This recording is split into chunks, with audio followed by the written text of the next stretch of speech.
Please state the nature of your biological waste disposal requirements for the record, droned the processing officer, their 3 eye stalks swaying in perfect bureaucratic synchronization.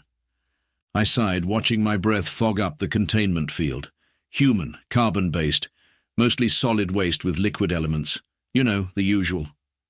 The officer's appendages twitched in barely concealed disgust. There is no usual in Detention Center Z419, Prisoner Matthews. We process over 3,000 distinct species here, and each one, they paused dramatically, requires its own waste management protocols. Right, because that's exactly what I needed after getting busted running slightly illegal cargo through the Proxima Centauri checkpoint. A detailed discussion about my bathroom habits with a glorified space DMV worker. Look, I said, trying to sound reasonable, I'm Jake Matthews, human cargo hauler. Well, former cargo hauler now, I guess, and I've got the same basic needs as any other Class C bipedal omnivore. Can't we just... Silence. All 3 eye stalks snapped to attention. You will not attempt to categorize yourself, Prisoner Matthews. That is the job of trained professionals. They began rapidly inputting data into their holoscreen. Species, human, planet of origin, Earth, classification, Deathworld. Category 12. I groaned. Oh, come on, not this again. Earth isn't even that bad. A planet, they continued, voice rising with barely contained horror, where microscopic organisms actively attempt to colonize other life forms, where dihydrogen monoxide falls from the sky, where the dominant species deliberately ingest neurotoxins for pleasure and voluntarily expose themselves to radiation for aesthetic purposes. Coffee and tanning beds aren't that weird, I muttered, but they were on a roll now. Furthermore, your species demonstrates concerning psychological abnormalities, including but not limited to keeping predatory creatures in their dwellings for emotional support, deliberately seeking out situations that trigger their fear response for entertainment, and engaging in recreational activities that have a statistically significant chance of causing bodily harm or death. Okay, I can explain skydiving. Processing has determined you require maximum security containment, they announced triumphantly. You will be assigned to Block D, Cell 247. Your cellmates have been specially selected based on their psychological resilience and ability to withstand prolonged exposure to Deathworld species. Great, just great. I got arrested for smuggling discount quantum-stabilized coffee beans, which wasn't even technically illegal. The paperwork was just filed under the wrong subsection, and now I was getting thrown into the deep end of space prison because some paper pusher with too many eyeballs thought humans were basically eldritch horrors. The containment field disappeared with a pop and 2 security drones materialized beside me. Please proceed to decontamination. And Prisoner Matthews. All 3 eye stalks fixed on me. Do try to refrain from exhibiting any Deathworld behaviors during your stay. I smiled my most innocent smile. Wouldn't dream of it. The processing officer shuddered violently, displaying teeth as a threat display. Security alert, security alert. This was going to be a long sentence, and the first thing I noticed about Cell 247 was that it didn't have a floor. The second thing I noticed was that one of my cellmates appeared to be doing backflips through several dimensions at once. Oh, wonderful, crackled a voice like static electricity given consciousness. They've sent us another solid. Do try not to get your dense matter particles all over my side of the spatial anomaly. The being performing quantum gymnastics coalesced into something vaguely resembling a lightning bolt having an identity crisis. I'm Krishkt, it announced, serving 3 to 5 cycles for creative redistribution of energy. He means stealing electricity, burbled a voice from the ceiling. I looked up to see what appeared to be a giant amoeba in a prison jumpsuit. It oozed down the wall in what I hoped was meant to be a friendly manner. I'm Bubbles, philosophical terrorism, apparently suggesting that perhaps we're all living in a simulation run by pan-dimensional beings for entertainment purposes causes unnecessary existential distress in certain species. Jake Matthews, I offered. Smuggling, sort of. It's complicated. Ah, a human. Bubbles brightened literally, their cellular structure becoming more translucent. I've always wanted to meet one of your species. Is it true that you regularly enter a death-like state for hours at a time and hallucinate vividly? You mean sleeping? Yeah, that's normal for us. Krsk crackled nervously. Fascinating and horrifying. And you consume other life forms for sustenance? I mean mostly plants, and they eat life. Krsk zapped himself into the corner. The rumors were true. Oh, calm down, Bubbles chided, extending a pseudopod patronizingly. Everyone knows humans are perfectly safe as long as you don't activate their predatory instincts. You haven't activated your predatory instincts, have you? They asked me anxiously. Not since breakfast, I deadpanned. Krsk made a sound like a short-circuiting power station. Before I could explain that I was joking, our cell door buzzed open. A towering figure filled the doorway, their exoskeleton gleaming under the prison lights. 4 arms were crossed over a heavily armored chest, and mandibles clicked in what I was learning to recognize as universal bureaucratic disapproval. "Prisoner Matthews," Warden Vexathor clicked. "I trust you're settling in?" "Oh yeah, great place you've got here. Love what you've done with the interdimensional void." The warden's mandibles twitched. "Your species' attempt at humor through verbal irony is noted. However, I'm here to discuss a more serious matter. It seems your arrival has caused quite a stir among the prison population. Several inmates have expressed concerns." "About me? I've been here for like an hour." Word travels fast when a Deathworlder joins our community, particularly one who, they consulted a holopad, allegedly smiled at Officer Zix during processing. That was a misunderstanding. Nevertheless, certain parties have taken an interest. I should warn you that some of our more competitive inmates may see you as a challenge. I strongly suggest you avoid any confrontations that might lead to incidents. The way they said incidents made it clear that they were actually hoping for exactly that. Great. Prison politics. Just what I needed. "I'll do my best to avoid any Deathworld behaviors," I promised insincerely. "See that you do." The warden turned to leave, then paused. "Oh, and Matthews, do try to stay alive. The paperwork for deceased inmates is absolutely dreadful." The door sealed behind them with a hiss. "Well," said Bubbles cheerfully, "that went better than expected. Usually the warden's welcome talks involve more threats, and at least one demonstration of their mandible strength." "Is it just me?" I asked. "Or did that feel less like a warning and more like an invitation?" Krsk materialized next to me, causing my hair to stand on end. "Oh, most definitely. Welcome to the underground fighting ring of Detention Center Z-419. Try not to die too messily. Some of us have to share this cell with your inevitably mangled remains." I was starting to miss the processing officer's questions about bathroom habits. Prison, it turns out, has a routine, even when your cellmate is a quantum criminal who keeps borrowing your bioelectric field to do interdimensional jumping jacks. By my 3rd day, I'd almost gotten used to the way Bubbles would absent-mindedly absorb and digest passing insects while giving lengthy lectures about the nature of consciousness. That's when Nash the pulverizer decided to make an appearance. I was sitting in the cafeteria trying to convince the food dispenser that yes, humans could actually digest carbon-based proteins, when a shadow fell over my tray. A very large, very spiky shadow. "So," rumbled a voice like gravel in a garbage disposal, "this is the Deathworlder everyone's been talking about." I turned around slowly, and then I turned around some more because Nash the pulverizer was about 12 feet tall.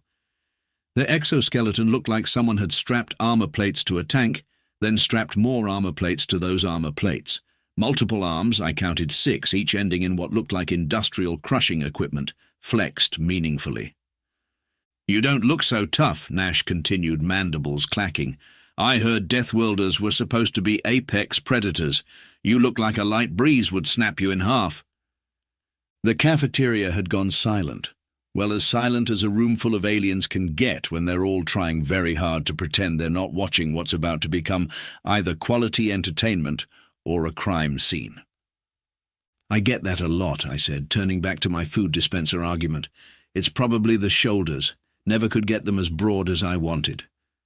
A massive claw slammed down on the dispenser, crushing it into modern art. "I'm challenging you, human. 3 cycles from now, In the maintenance bay, unless you're afraid.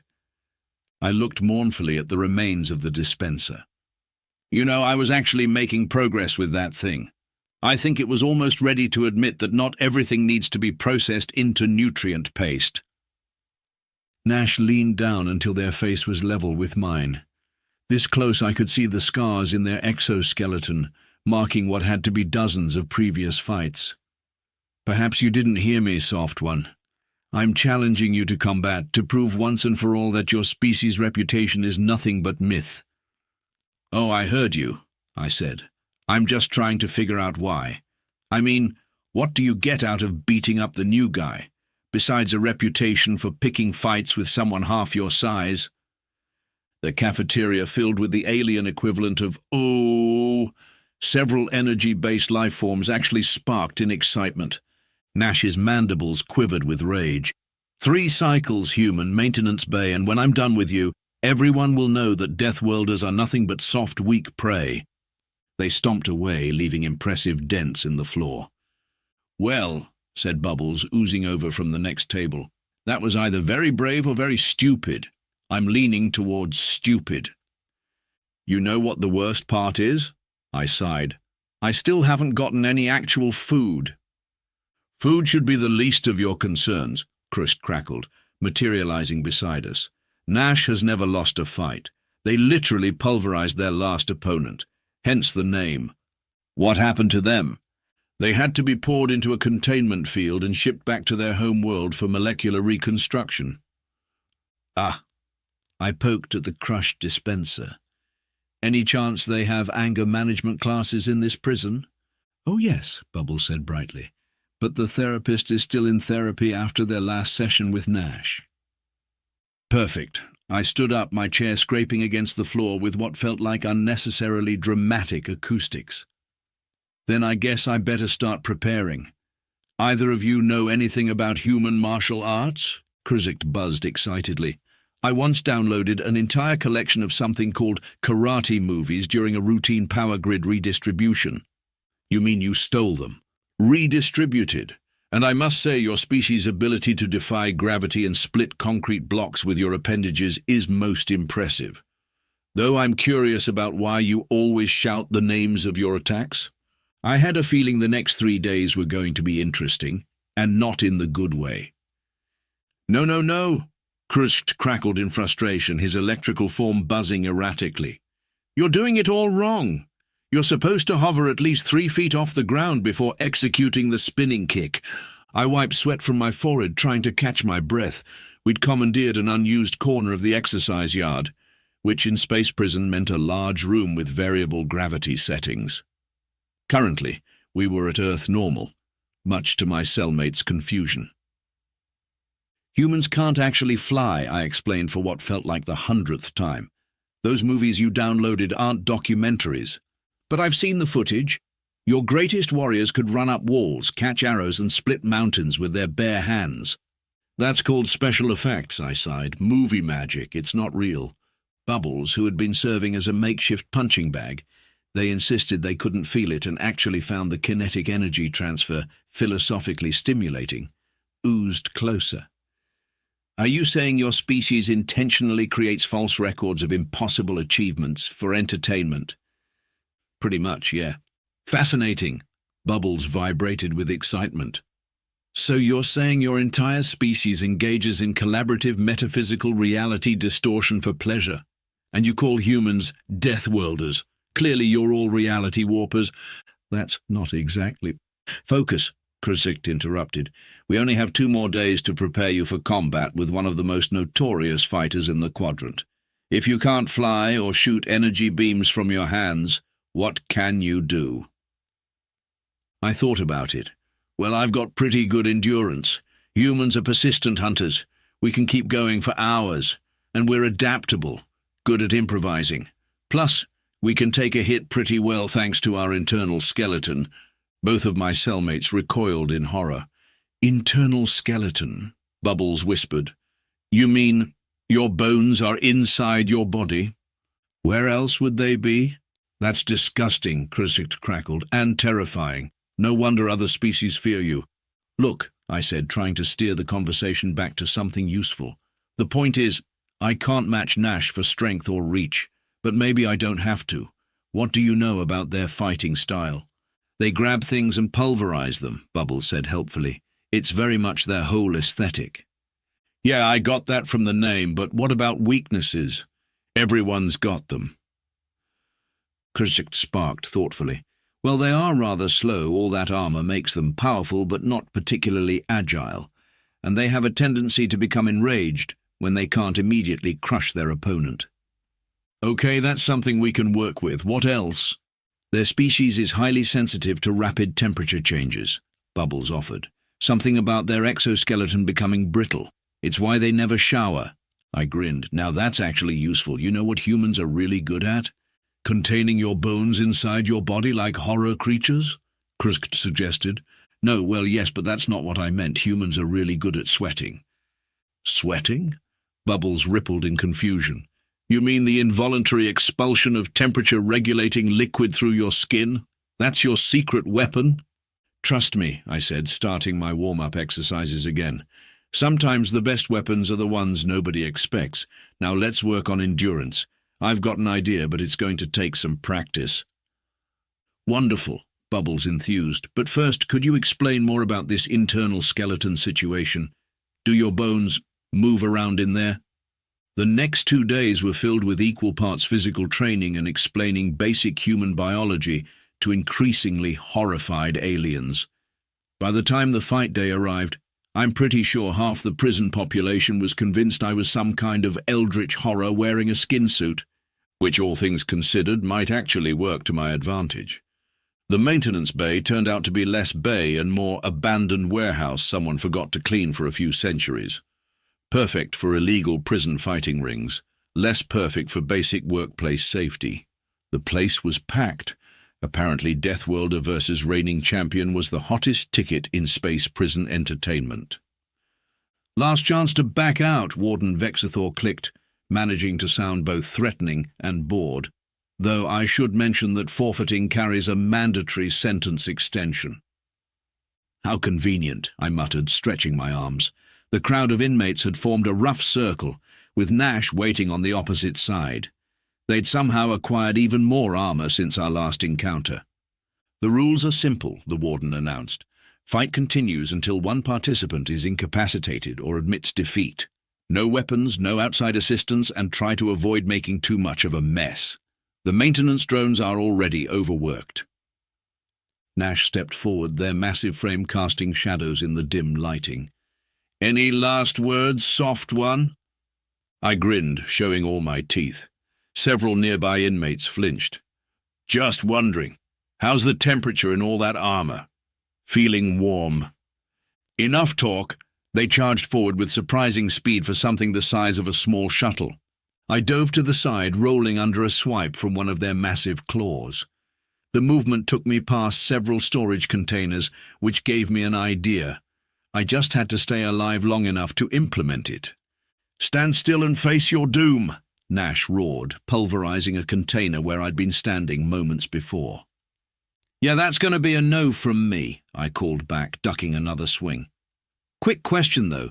Do you actually say face your doom in fights, or is that just for me? Because I've got to say, the classic villain dialogue really works with your voice. That earned me a bellow of rage and another charge. This time I didn't quite move fast enough, and one of their secondary arms caught me with a glancing blow. I rolled with it, but still hit the ground hard enough to knock the wind out of me. Is this all the mighty Deathworlder can do? Nash taunted, advancing slowly. Run and make jokes. I climbed to my feet, making a show of breathing heavily. Well, I also do a pretty good impression of a maintenance drone, but this didn't seem like the right audience. The fight continued like this for what felt like hours, but was probably only about 15 minutes. Me dodging, throwing out quips, occasionally taking hits but never staying still long enough for Nash to get a solid grip. The whole time I kept moving in a specific pattern, herding them exactly where I wanted them. More importantly, I kept sweating, a lot. See, here's the thing about humans. We evolved to run our prey to exhaustion under a hot sun. We're really, really good at temperature regulation. And all that sweat. It doesn't just cool us down, it also makes us surprisingly slippery. Getting tired? I asked, noting how Nash's movements had slowed. Their armor, designed to regulate temperature through passive radiation, had been steadily heating up from exertion. The maintenance bay's enclosed space wasn't helping either. "I will crush you," they panted, but their next swing was sluggish. "About that," I said, backing up against the wall where I'd been leaving sweaty handprints for the past 15 minutes. "Quick physics lesson. What happens when you rapidly cool overheated armor?" Nash's compound eyes widened in realization just as I hit the environmental control panel I'd been mapping out with my movement pattern, the one directly connected to the bay's emergency coolant system. The spray hit them dead on. There was a sound like ice cracking, followed by an impressive series of pings and pops as their superheated armor reacted badly to the sudden temperature change. Nash stood frozen literally and figuratively as hairline fractures spread across their exoskeleton. "So," I said into the stunned silence, "about that surrender?" A piece of armor plating fell off with a sad little tink. Their mandibles worked furiously. "I yield." The maintenance bay erupted in chaos. Energy beings were shorting out in shock, amorphous aliens were losing cohesion in excitement, and I'm pretty sure someone in the back started a religion. "Winner, Prisoner Matthews," Warden Vexthor announced, managing to sound both impressed and annoyed. "Though I feel compelled to note that deliberately manipulating environmental controls is technically against regulations." "You said no weapons," I pointed out. "You never said anything about using the room itself." "Indeed." Their mandibles clicked in what might have been approval. "Most innovative. Though I suspect Nash may require some time in the medical bay. That armor appears to be, shall we say, structurally compromised." Another piece of exoskeleton clattered to the floor. "I can't believe it," Krisk buzzed, materializing beside me. "You won without flying or energy beams or even shouting the names of your attacks. And you did it by weaponizing your bizarre biological functions," Bubbles added proudly. "Truly, humans are the most terrifying species. You turned your own leaking bodily fluids into a victory strategy." I looked around at the crowd of inmates who were now viewing me with a mixture of awe and horror. Any chance we could maybe phrase that differently? Too late. By dinner, the story had evolved into how the Deathworlder had dissolved their opponent's armor with toxic secretions. I decided not to correct them. Sometimes, a little fear can be useful in prison. Word travels fast in space prison, but rumors travel faster. By the end of the week, I'd heard at least 12 different versions of the fight, each more ridiculous than the last. My favorite was the one where I apparently unhinged my jaw like a snake and tried to eat Nash whole. "I don't understand," Krisk buzzed one morning. "Why don't you correct them? Some of these stories are completely impossible." I looked up from my breakfast. The new food dispenser had finally agreed to give me actual solid food, though I suspect it was mostly out of fear. "Would you believe the truth is actually weirder?" "Weirder than the story about you secreting acid?" Bubbles asked, absorbing their nutrient paste through osmosis. "Much weirder," I grinned. "Want to know how I really knew I could win? By being a terrifying Deathworlder? Nope, by being a mini-golf champion." There was a long pause. "What?" said Krisk flatly. "Is mini-golf?" "It's a human sport, or game, really. You hit a tiny ball through elaborate obstacles into a small hole. I used to teach it professionally before I got into cargo hauling. And this helped you defeat Nash, how exactly? Think about it. What's mini-golf all about? Reading angles, understanding how things bounce and roll, figuring out the layout of a course and using it to your advantage, planning several moves ahead." I took a bite of my definitely not nutrient-paced breakfast. That maintenance bay? Just one big mini-golf course. The coolant system was the final hole. Bubbles rippled thoughtfully. "So you're saying you defeated one of the most feared fighters in the quadrant, using skills from a tiny ball game?" "Pretty much, yeah." "That's," Krizik crackled, "that's somehow even more terrifying than the acid secretion story." "How so?" "You turned a children's game into a combat strategy. You looked at something designed for entertainment and saw a weapon. Krisk was practically shorting out. What else do humans weaponize for fun? I opened my mouth to explain that it wasn't quite like that, but was interrupted by the arrival of Warden Vexathor. "Prisoner Matthews," they clicked. "I've been reviewing your case. It seems there were some irregularities in your original charging documents." "You don't say." "Indeed, the quantum-stabilized coffee beans you were transporting. It appears they were actually classified under subsection 47B, not 47C, as originally believed. This makes your paperwork incorrect, but not technically illegal." I sat up straighter. "Does this mean you'll be processed for release within the cycle?" Their mandibles twitched. "Though I must admit I'm almost disappointed. You've brought quite an interesting element to our little community." "I try my best." "Indeed. Oh, and the fighting ring has been officially shut down. Can't imagine how Central Administration found out about that." They gave me what I think was supposed to be a wink, but with compound eyes it came across more like a seizure. After they left, bubbles oozed closer. "So you're leaving us?" "Looks that way." I felt a sudden wave of affection for my weird cellmates. "I'll miss you guys, even if Krzykt keeps stealing my bioelectric field." "I do not steal, I redistribute," Krzykt protested. "But we will miss you too, terrifying Deathworlder." "You know," Bubbles mused, "I think I finally understand why humans are considered so dangerous. It's not your internal bones or your temperature regulation or even your tendency to keep predators as pets. Oh, it's your ability to take anything, even a game about hitting tiny balls into holes, and turn it into something unexpected. You don't just think outside the box, you forget the box exists entirely." I thought about arguing, but they had a point. Humans are pretty good at turning anything into an advantage. Sometimes literally anything. "Just promise me one thing," I said instead. "What's that?" "If anyone asks how I beat Nash, tell them it was definitely acid secretion. The mini-golf story would just confuse people. And that's how I left Detention Center Z419, with both my freedom and a reputation as the most terrifying inmate they'd ever housed. All thanks to a lifetime of putting tiny balls into slightly larger holes. Sometimes the universe has a weird sense of humor, but then again, so do humans.